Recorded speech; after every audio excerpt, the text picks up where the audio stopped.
Hello everyone, Trisha, it's me Jenny. It's time for another not naked video response to Trisha Hershberger's Naked Truth, where I talk as candidly and truthfully as possible about the subject of her choosing.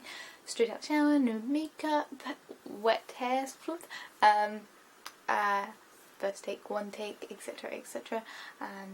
Most people choose to do it naked, I choose not to, but either way, it's not a sexual thing, it's a communication and you honestly being in a vulnerable place type of thing.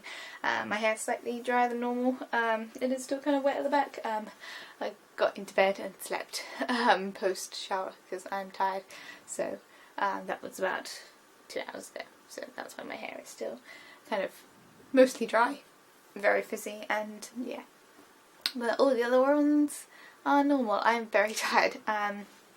But today's subject is worst dates. And I had to go way back on this one. It's been a long time since I've been dating of any kind. And I had to go right back to my first date, which was the worst date. I was a bit of a late bloomer, as it was. So my first date was when I was 17.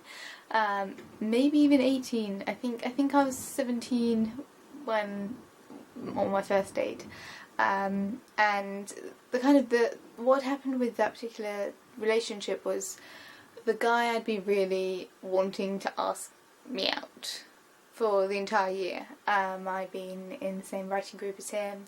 I sat together with him at break times. I'd been pretty not actively put myself out there, but it's kind of in the back of my brain. I was like, about to go to uni, I'd really like to just, have a date or two, so that I can say that I've had a boyfriend by the time I go to uni. I don't really need anything particular in that relationship. I just want to be able to say, I've had a boyfriend, I've had a relationship, it's kind of cute.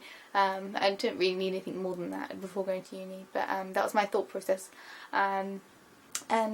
He was all I basically wanted was for him to ask me to prom, which is kind of like the end of year ball. But basically that was what I wanted to say. I wanted to be able to say that I had a relationship. I didn't really care that much for the relationship, but I thought he was a really good friend.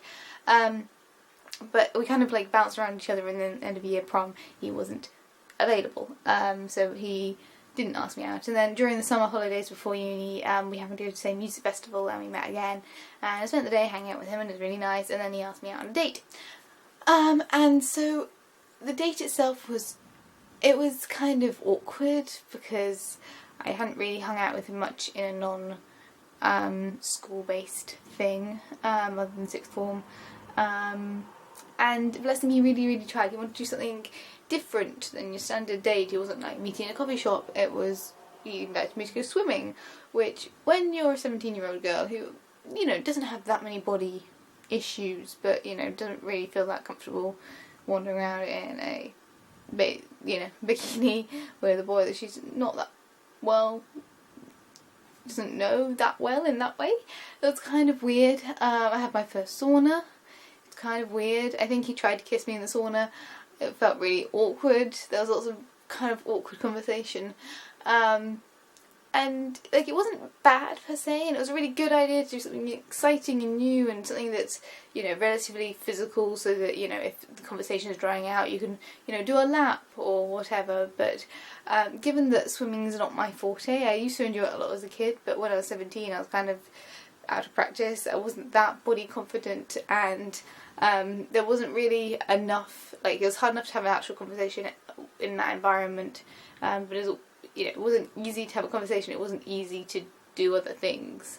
There was no kiss or anything, it was just awkward for that first date. I ended up going on a couple more dates with him, which were pretty nice, but still they never really progressed more than slightly socially awkward 17-year-olds who are acting like 13-year-olds type relationship.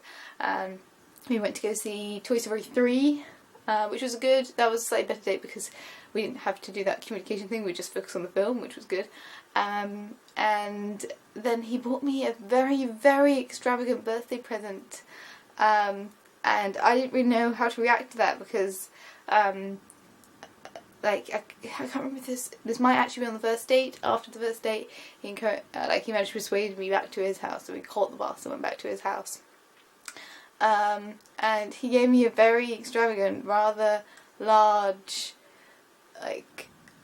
birthday present, which I still have. Yeah, it's spinning stuff. It was really nice. But I was like, how do I react to that? I don't know how expensive it was, and then I looked it up and it was pretty expensive. It was really super sweet of him, but like, how do I respond to this?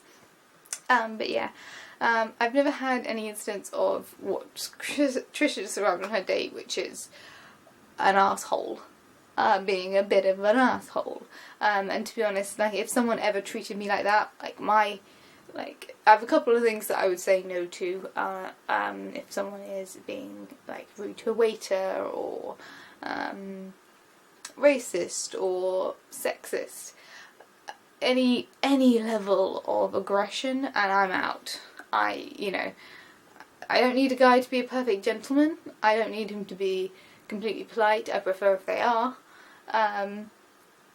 He, she, or they. I don't really need them to be completely gentlemanlike or ladylike, but there are a couple of things that there's a point.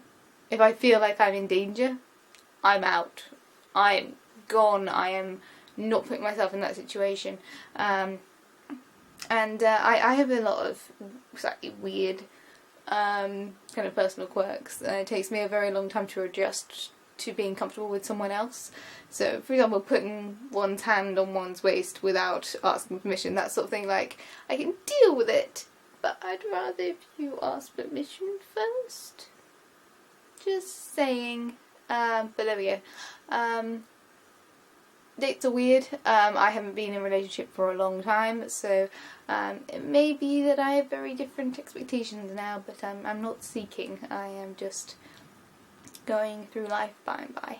But those are kind of my date no-nos, and my worst date. It wasn't anything bad, it was just awkward and teenage, and kind of a prolonged awkwardness. But there we go. Thank you for watching. Feel free to comment, and I'm going to go to sleep. So I'll see you guys all next week for another Naked Truth, and tomorrow for another vlog of some kind. Bye guys.